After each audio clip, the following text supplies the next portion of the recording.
functions. And so we actually talked about rational functions way back in first semester when we talked about looking at the different parent functions. And so one of the parent functions was a rational function. So some of the things that we're going to talk about today, some terms will be asymptote. We'll talk about a term where we're going to be talking about like a branch. We're also going to be focusing on looking at the different pieces. So we might talk about like a horizontal asymptote and a vertical asymptote. And then, so we'll have that, and then we'll also talk about tables. Okay?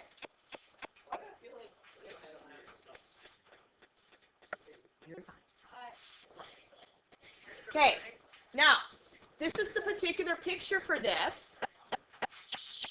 So with this picture, remember this is 1 over x. Now remember we talked about the denominator. What's wrong with the denominator? What value can it not be? Can't be 0. And so in this case, that's why there's breaks. Because there's a bad value at 0, which is why it's not going to cross there. And so therefore my graph is going to be broken apart. So we call that, like discontinuous. So it doesn't have the continuity that it should have. And so usually what happens is it could have 2 branches, or if it has more problems in the domain, it could be in like 3 branches. But for the ones that we're mostly going to focus on, we're going to be on 2 branches. So again, I kind of mentioned some of the terminology already. We're going to talk about some asymptotes. I'm going to simplify this a little bit because this kind of looks scary. It looks like, whoa, weird jargon and so forth. There is something called a slant asymptote, but I'm going to save that lovely thought for Mrs. Thorne for next year. So I'm just going to introduce you again to the basics, knowing a vertical and horizontal asymptote. And so we'll talk about that. And again, we'll have some intercepts sometimes when it crosses the axes. Now, these are the examples that are in our notes, and I don't like them. So the reason why I don't like them is because they're cut into, this is, the examples that we have here are cut into 3 branches, which is not cool. So what I'm going to do, and this is something where I need to redo this for next year, what I'm going to do is give you the worksheet, and we're going to do some on the worksheet as notes. So then you won't have to do 8 problems for homework.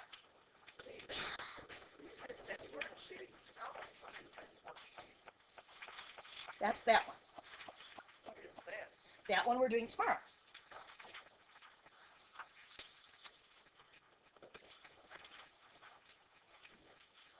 Okay. So anyways, we're going to take a look at number 1, and then also probably take a look at maybe like number 2, and then we need to find something negative, because I want to deal with something negative so we have the experience of that. And then, by the way, this is the last section for Chapter 9. So, with the graphing, I'm going to keep the grids. I'm just going to cross out the problems. So, number 1, and this is on worksheet 9.3, you're going to have 3 over x minus 1. Okay? Couple of things to think about. There is something called a horizontal asymptote. The horizontal asymptote is going to be, it's kind of like finding the divider line so we can find out what the boundaries are, and so we don't cross the boundaries. So we're not going to cross the fence. So is there anything being added to this function? Outside of the function itself? No. So I could put a plus 0 here if I wanted to. So that means I would draw a horizontal line going through y equals 0. So basically, you know that that's what x is.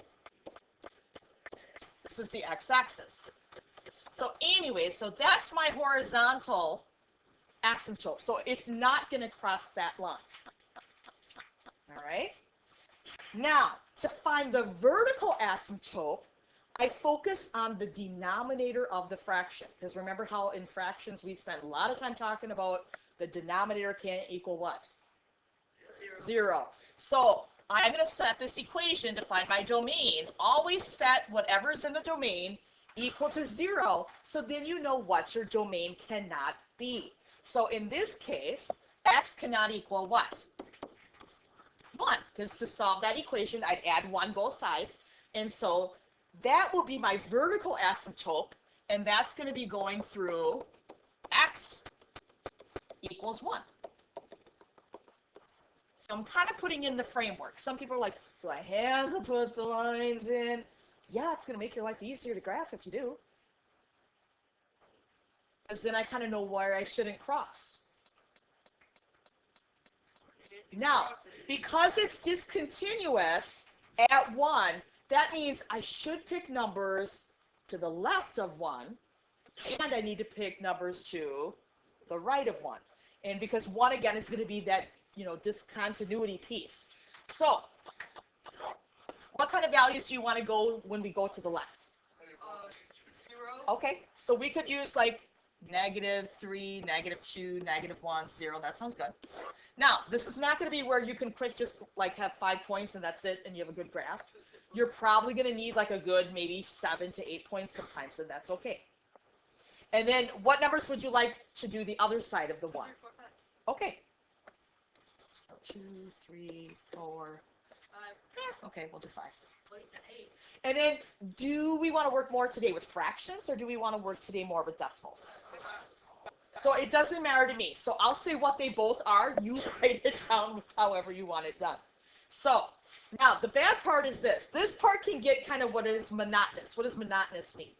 I don't know. Monotonous means you just do it over and over again, and it gets kind of boring. Okay? You learned a new word today. Okay. So everything is going to get plugged into this function. Yes, ma'am. So the first thing I would do with this is first I'm going to put -3 down here. So I'm going to have 3. -3 minus 1 would make what? 2, -2. So -3 minus 1 would be -4. So therefore I could either write -3/4 or -0.75, whatever you like. It doesn't matter to me. I just want you to be able to graph it. Okay, then I'm going to put in -2. So we're going to keep the 3, but this time I'm going to divide it by -2 minus 1, which is -3. So 3 divided by -3. So again, if you're questioning what we're doing, we're plugging that x value in here every time, and then reducing what we have. So 3 over what? What is that? Okay, next we're going to do -1. So 3 over -1 minus 1. Right, so I can either say -3 over 2 or -1.5 or -1.5. However I would like to put that. And then the last point for this branch, we're doing 0. So what happens if I do 0 minus 1? -1. It's -1. So 3 divided by -1. Okay, does anybody have any questions on those first 3 values of where we got the numbers from? Are we okay? I know you're being serious or facetious? Okay, we're putting in 0. You're going to do 0 minus 1. What is 0 minus 1? Right, and so now I'm doing 3 divided by -1. And then that's giving me my value of -3. Right, correct. We're picking random numbers as long as they're to the left of 1. Because I can't pick 1, because 1 isn't going to work. We'll get to that. So that's going to be the second branch. So we're going to graph the first branch first. So at -3, I'm going to go a little bit lower than -0.5. At -2, we're going to have -1. At 1, we're going to have -1.5, so that's halfway between -1 and -2. And then lastly, we're going to have 0, -3. Now, if I follow the lines will basically tell me what to do. I'm going to take this and curve this. Now, guess what line I'm not crossing? The blue one. Yeah, I'm not going to cross the x-axis. It's just going to go, it's going to get close to the x-axis, which is 0.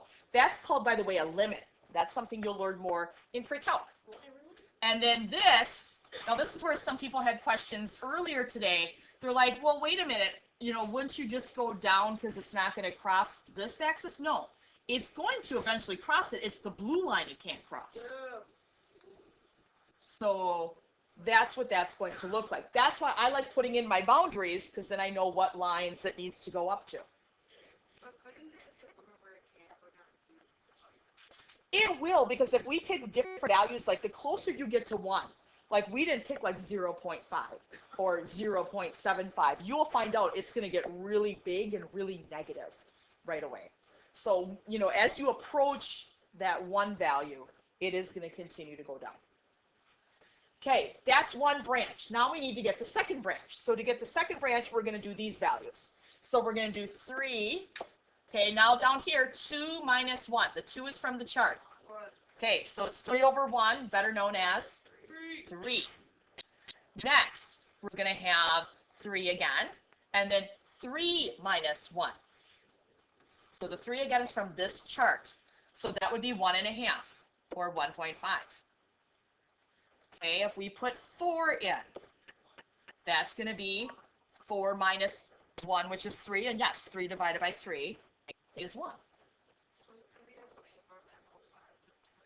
Usually, sometimes, it just depends on the function.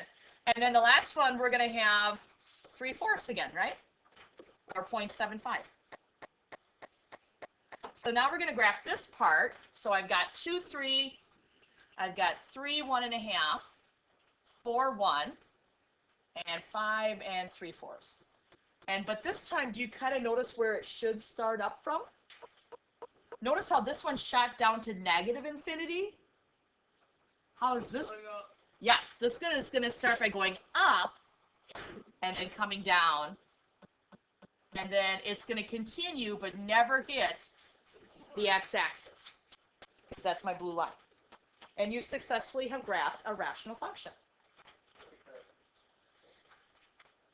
What's that? You have homework. Yeah, we're going to do a couple. We're going to do one more, and then I want to do one with what happens if it's negative. Number 5. So we're going to take a look at that. Why 5? I don't know. Wait, why? Okay, we can do 5. Or 3 or 4. Huh? What about podcast? Why? Because this is recording.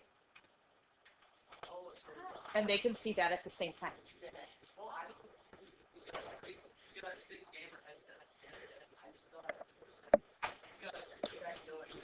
All right, so it looks like we want number 5 on the same worksheet.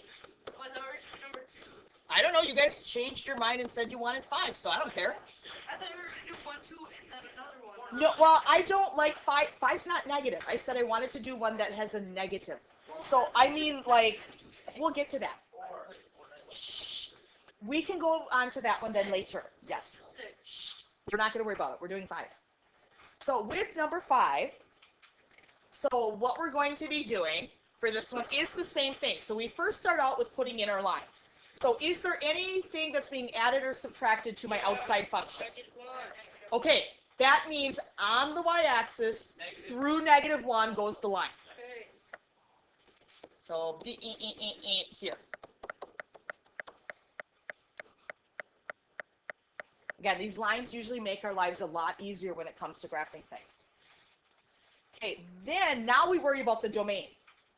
So I'm looking at the function itself and then saying, oh, x minus 3 equals 0. So what value can x not be? 3. And draw in, again, my vertical asymptote.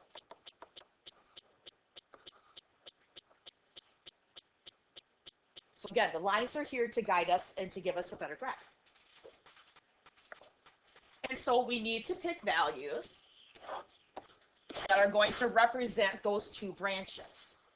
So I'm going to need values going to be less than 3, and then I need the values to be greater than 3. 2, 1, 0. Okay, so we could pick what we want. So I heard what? So -1, 0, 1, 2. Does that sound all right? And then on the other side, let's just do 4, 5, 6. Now this one, remember, we're going to have to subtract 1 when we're done before we get that answer to go in our table. So be careful with this one a little bit. Okay, so to do that, let's say we do -1. So we're going to have 2. This is going to be -1 minus 3, which is -4. So this is negative 1/2. So negative 1/2 minus 1 would be negative 1/2. Because remember, if you're negative and you're subtracting more negative, that's like owing money. It does not all of a sudden become positive. That's bad banking. Okay, the next one, if we do 0. Wait, if we do that, we're gonna go past. No, it won't. No, it won't. No, it won't. We'll be fine. So we're going to have 0 in here. What's 0 minus 3?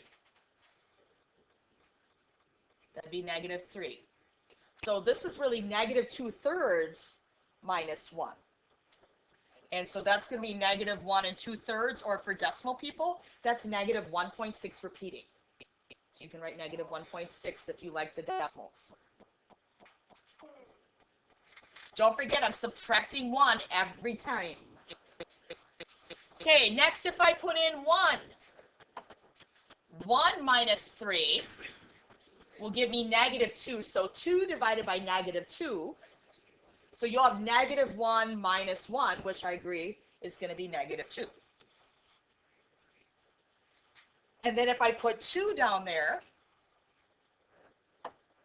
2 minus 3 is negative 1. So we're going to have, yep, negative 2 minus 1. And so for people that said negative 3, that is correct. So that's my first branch. So I'm going to stop and start graphing that. So I'm going to have, all right, negative 1 and then 1.5. So I'm not quite hitting that red line. I'm okay. And then I'm going to have negative 1 and 2/3. That's getting really close to negative 2. Whoops, that's here. And then I'm going to have 1 negative 2 and then 2 negative 3. And so this is how this function is going to look like. It's going to get really close again to that x-axis. Or not the x-axis in this case. It's going to be that line of y equals negative 1. And then again, it's going to shoot down again to negative infinity. Once you graph some of these, you'll get the habit because they all look the same. So they just look slightly different because they're shifted. Okay, if we put 4 in, so 4 minus 3. Right, so we're going to have 2 over 1, which is 2. 2 minus 1, which is 1. So I agree with that. So we have 4, 1. Okay, if we put 5 in, we're going to have 2 over 2 minus 1. This is 1. 1 minus 1, 0. Some of you guys just said that a while ago, and you were right. If I do 6, 6 minus 3 is 3. So I'm going to have 2/3 minus 1, which is negative 1/3, which is like negative what? Is a decimal. 0.3 repeating. So that might be just enough to get me where I need to be, because I know that, again, this went down to negative infinity. This is going to come now up from positive infinity and then come back down. And again, it's going to get really close to this negative 1 line, but it's not going to quite reach it, because again, that's what we call a limit. Now, how do you think if it's a negative, how is that going to change the problem? Because remember we talked about functions back in first semester. And so we said if there's a negative in front of the function, what did it do? It made a reflection. Very good. So the only difference is going to be now if we do a negative, all it's going to do is it's going to flip these pieces. And so it's just going to look a little bit different. Okay? So we're doing 4? Okay, 4 is good. Fix the negative. What do you mean fix the negative? It's not like we can really just throw it away. Yeah, You guys are like, let's just throw away the negative. you can throw away your I edit. think you're high. Quinn, 6. we're doing 4. So this is the last one that we're going to do. The rest of them are going to be your responsibility. I'm just going to put the minus on the 3. So if there's a negative sign that's right in the middle of the road, just put it up in the numerator. That's what I would do. It makes your life so much easier, and then you also don't forget the negative sign. So let's worry about our lines. Somebody tell me where one of my lines goes. Okay, negative 2, again through on the y. Right, and then for the vertical would be going through 1. Once you do this enough, again, you'll get the hang. So again, because of this outside -2, that's why I'm down on the y-axis at -2. This again is telling me the domain is x minus 1 equals 0, so therefore my bad asymptote, again, is going to be at that value of 1. I try not to pick really big numbers for your graphing, just to kind of make your life a little bit easier.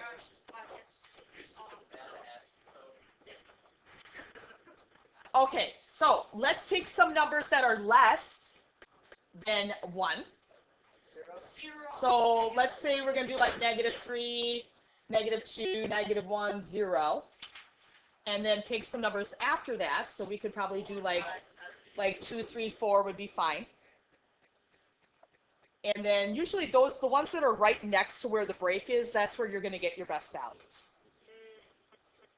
And so now this is where you get into the tedious part where you need to kind of plug all these in. So this one's going to look like -3 because of the numerator. And then what's -3 from the table minus 1? Yep, -4. So what's going to happen if I have a -3 over a -4? I don't know. Right, that's positive. So it's going to be basically 0.75, and then you're going to minus 2 from that. So where would you be? 3/4 minus 2. Yep, -1.25, or 1 1/4.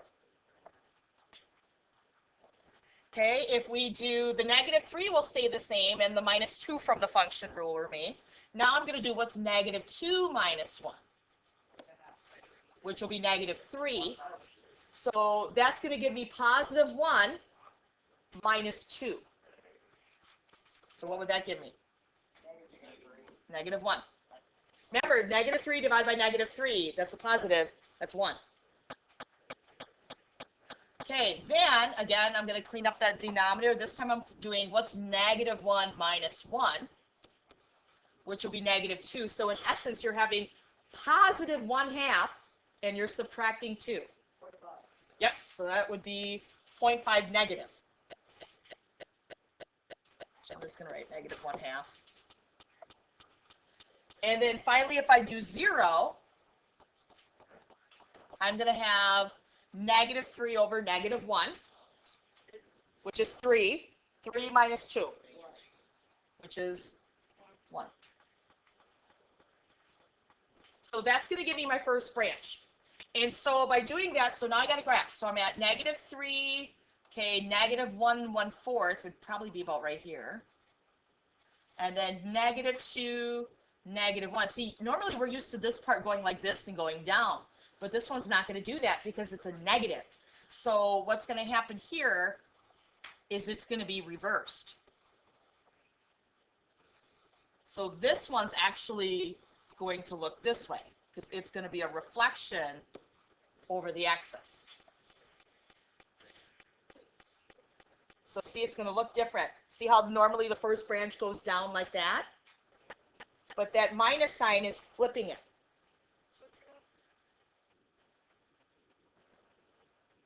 Okay, and then to get the second branch, we're going to put these in. So we're going to have n, and so we're going to have 2 minus 1, which is 1. So we're going to have -3 minus 2, which is -5. So I'm going to have 2 -5. And then if I put 3 in there, we're going to have 3 minus 1, which is 2. So let's see, we'll have -1.5 minus 2.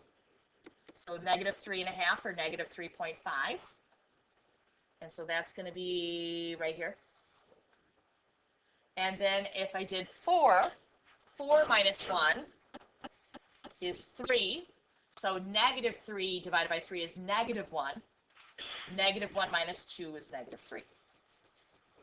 And so now I have enough information where now I know what's going to happen. Since this went up to +infinity, this must have been going down -infinity, and then it's going to follow the curve, and it's going to follow going up to the blue line, but it's not going to cross it. So what do you think? Graphing? Yeah. Okay, rest of them are yours. Oh, that